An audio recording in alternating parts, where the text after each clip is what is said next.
Alam mo yung mga kwento na para bang lahat ng tao nakakamit ang happy ending nila? Hindi to ganon. Ito yung kwento na parang halos, pero hindi pa din.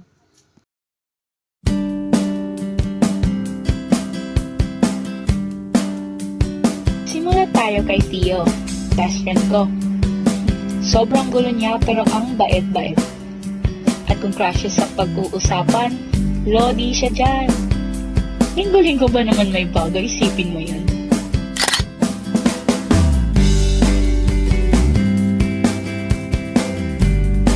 Tapos ito naman si Calum, bagong estudyante.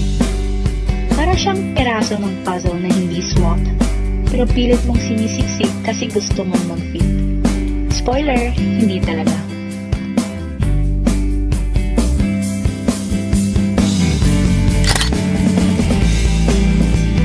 At ako naman si Lucy. Lucy Torres. The usual, tahimik, medyo nerd, at professional overthinker. Trying to figure out life, one awkward moment at a time. Ito naman si Mara, best friend ko rin. Siya yung taga-masid at tahimik na taga-hatol. Lagi siyang nandun para magbigay ng payo. Si Nico, isa sa mga pinakamang-aasahan. Kung kailangan mo ng tulong, andyan siya. Si Ina Villaria, 3-day crush ni Tio. Okay, next. At syempre, hindi kompleto ang araw kung wala tayong kasama sa eskwelahan. The lively besties, minsan nakakakabot din sila. Nag-discuss sa besties din, kahit paano yung hindi pa nangyayari, pinagkakalag na nila. Tapos, ang cute, sila na ata ang gusto mong makabarikada ito. At ang perfect combo bestie, si Bruce Fabian, English teacher namin. Okay naman siya. Kaso kung magpa-reading assignment, parang gusto kami patayin si dati ng babasa. At si Ma'am Delia, guidance counselor namin. Tapos si Coach Leo, PE teacher namin. So, ayan. Sila yung bumubuo ng mundo ko ngayon. Pero hindi ko alam kung hanggang kailan.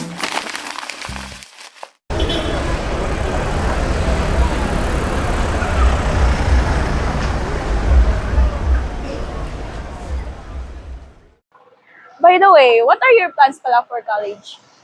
Hindi po ako sigurado. Basta, kasama lang kita sa college. Over naman to. Ikaw yung over. Ano yun? Wala.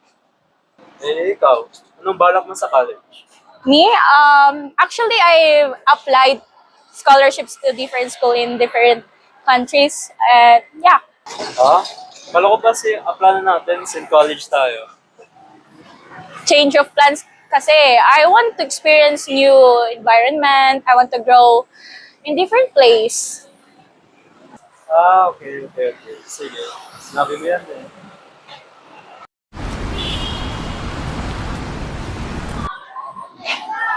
New crush? I thought, You thought? wala. I thought nothing.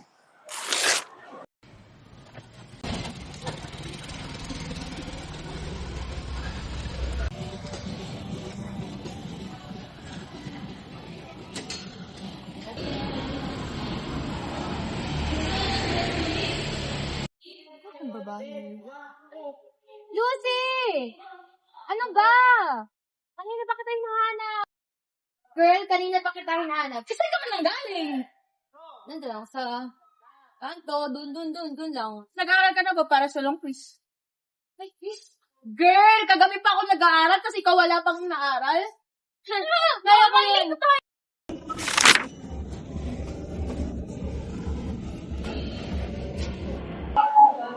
Lucy! Dito! Uy, gusto kayo!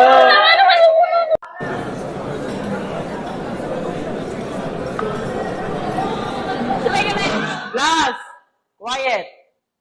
Before we proceed to our new topic, I want you to meet your new classmate, Mr.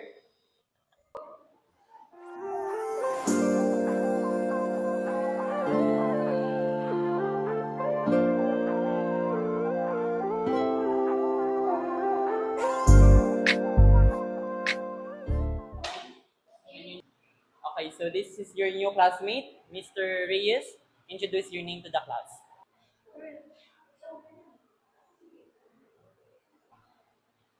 Good afternoon, everyone. My name is Calum Reyes, and I'm newly transferred here in this university, and it was nice to meet you all. Okay, Mr. Reyes, you may now sit beside Miss Torres.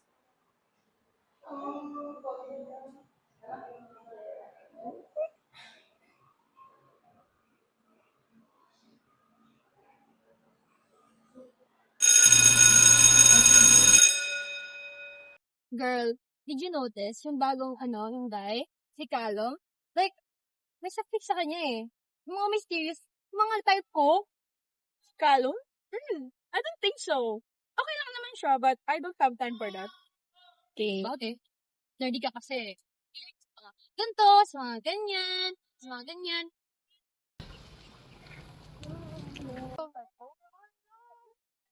Uy, ba't ka tumingin? Tara na, kumain na tayo.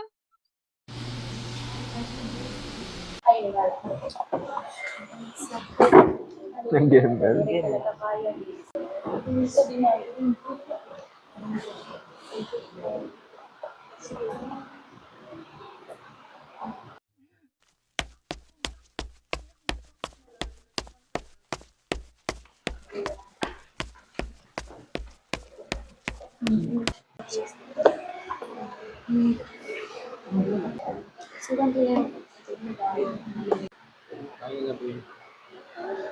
Ay, si Calum.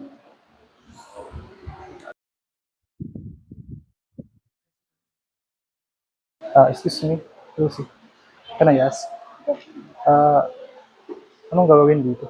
Sa activity na to? It's just easy. You just have to choose your answers here. Tapos, kakati mo lang. Meron naman yung definition sa book eh. You just have to find it. Tingnan mo si Teo. Pagkata.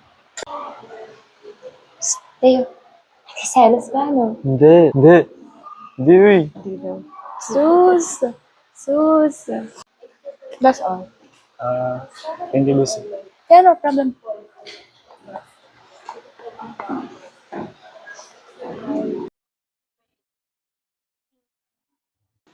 Mara, puntahan ko lang si Kalong. Wait lang. Sige, go.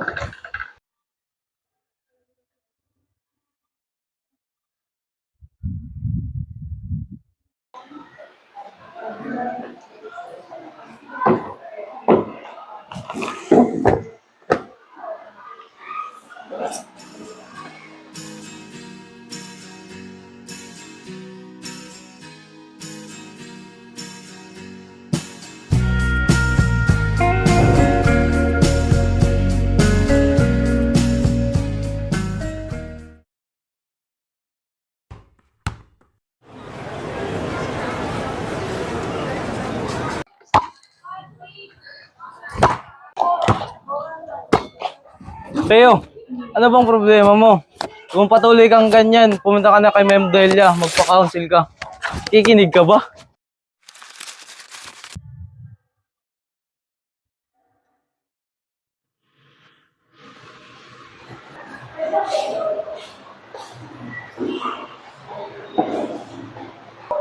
Kamusta ka, Teo? Alam mo ba bakit nandito ka? Opo, alam ko po kung bakit nandito ako. Lately kasi parang na-off ako at napansin ni Coach. So, dinala niya ako dito. Yung kasi, lately parang nagugulan ako. At tungkol po kasi sa isang babae. May nararamdaman ka? Bakit bigla nag-iba ang ugali mo? At yun, nagpa-counselor si Tio. Eh kami naman ni Calum, medyo nagiging close na ata masyado.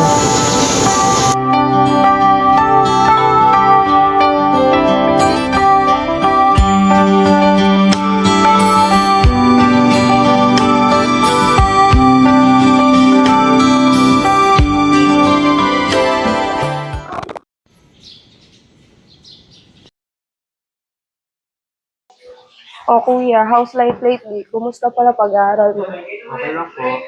Ba't parang ang lalim ng iniisip mo tungkol ba to kay Lucy? Oh, Teo, pwede long face. Marites, ano to? Ito kasi si Teo natin, may problema sa love life. Ano ka ba? Nangyari na din yan sa akin. Dati. Kaso lang, walang nagkagusto sa akin. Kasi nga, di ba? Hindi po ganun. Yung nabalitan ko po kasi kaya Lucy. Ay, bakit? Di kasi kami magkakasama. Lilipat daw siya ng college. Ay, ganon? Sus, mga love life kagad iniisip nyo. Babata nyo pa. Kung ano-ano na lang piniisip nyo na mga walang kwenta. Magsiaral muna kayo. Ayun yung intindihin nyo. Ano ka ba naman, Manang Neda? May live life yung bata, oh. Pabayaan na lang. Ano po kasi dito, and tita, Oh, bakit? tungkol po kasi kay Lucy. Parang kasi may nararamdaman ako sa kanya. Pero di ko rin maintindihan sarili ko. Kasi minsan, kakakrush pa din ako sa ibang babae. Pero parang, kahit ano talagang gawin ko, if mawala si Lucy sa akin, or maghiwalay kami, parang ayaw ko. So, di ako sure if mag-confess ba ako sa kanya, or hayaan ko na lang. Okay lang yan. Nandito naman kami ng tita. Suporta lang kami.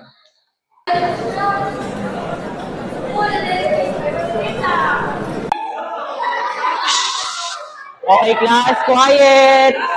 Quiet! Okay, let's move on to our new discussion. Okay, by the way, good morning, class. Okay, so today we are talking about a very unique and a very exciting discussion. Okay, let me ask you something. Do you already have your crush? Ang totoo. Okay, so, na-in-love na ba kayo? Ng todo? Okay, our lesson for today is about love, lust, and attachment. Okay, so, do you believe that falling in love is a beautifully wild experience? Okay, so, we will be talking about the first stages of lust. So, ano nga ba yung tinatawag nating lust? So, kapag sinasabi nating lust, it is you are physically attracted to someone. It is driven by your desire. So, kapag sinasabi nating lust, ito yung mga intense desire, kalibugan, pagnanasa, or kasakiman. So, you are being in love with someone dahil gusto mo siya on her physical appearance. Pero, wala pang commitment or wala pang attachment na nangyayari inside your brain. So, that is lust. Next stages is love. So, what is love? Love is calm. Love is patient. Love is more than just an emotional connection of excitement and happiness. So, love is more than just an emotion because you care for another person. Love is not just something we feel. It is something we choose and shown to our actions.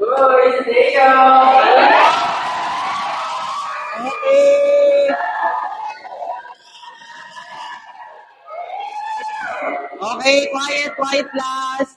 Okay, alam kong nakaka-relate kayo sa topic. But now, let's move on to our last stages of falling in love, which is attachment. So, ano naman ang sinasabi nating attachment? Attachment involve commitment. So, dito na, you are having a long-term. Okay, so dito sa attachment, hindi na lang siya puro piling. Okay, naintindihan nyo? So, you want a long-term relationship. So, dito sa attachment, you want someone na... Okay, so that's all about our topic, about love, lust, and attachment. Okay, goodbye class. See you next week. Goodbye. Okay. Yun na nga yung sabi ko. Tapos diba, Yeah.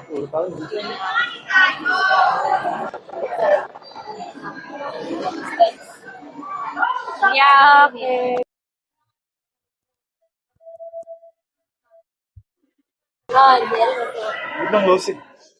Mara, mauna ka na. May asikasuhin lang kami ni Kalum. Ingat kayo. Uy, Uy, Mara, saan sila papunta? di ko rin alam. Tara, libre mo na ako fries.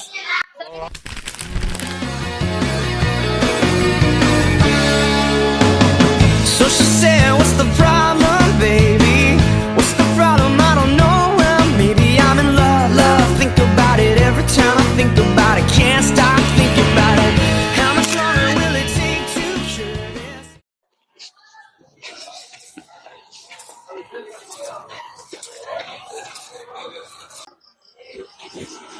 Lucy, Oh, Tio, dito ko pa pala. Pauwi pa lang ako. cut the crap. Ano ba meron sa inyo ni Calum?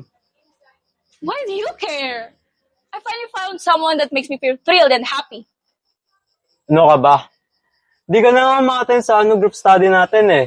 Pinapabayaan mo ng mga grades mo. Ba't lagi kang sumasama kay Calum? Eh, ikaw nga, everyday, every week, iba yung crush. May narinig ka ba sa akin? Ako isang guy lang, grabe ka makareact. Lucy naman eh. Di mo ko maintindihan. Then make me feel understand you. Even if I explain, you never understand. Then make me understand nga. Bakit ganyan ka makareact? We're just friends, right? Una na ako.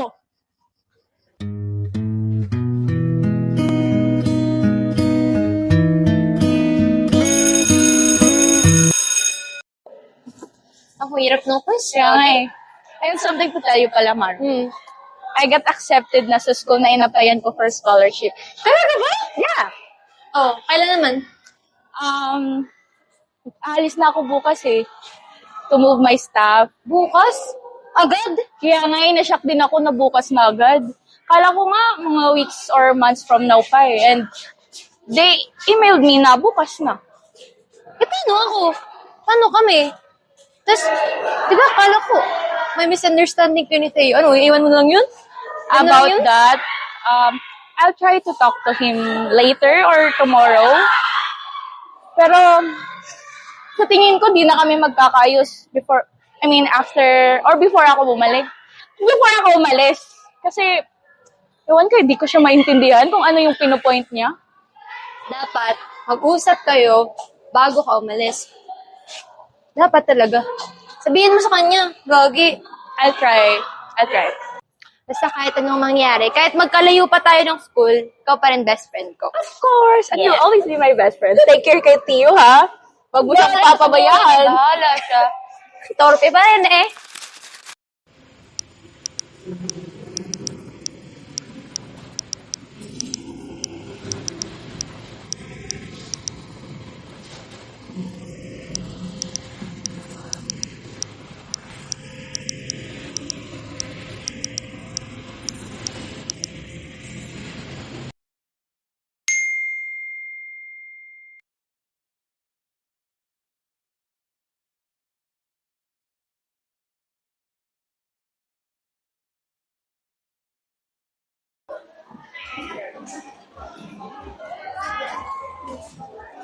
Uy, Lucy. Uy, sorry sa away natin. Medyo nadala lang ako sa pagod. Sorry din. I have a news to tell you pala. I got accepted na sa school na in-applyan ko for a scholarship. Agad? Bilis naman I was shocked nga also na tanggap ako agad and bukas ako agad. Kaya that's the reason why I wanted to see you to say my goodbye to you. May good vibes pala sa atin, Lucy. Tagal-tagal na natin nagsama, ngayon pa tayo mag-iwalay. Not completely. I'll still try to reach out to you if I'm not busy. But Lucy, No, Tio. I have no other choice talaga. I have to go. See you around. Bye, Teo. Lucy, May sasabihin ka? wala. Take care.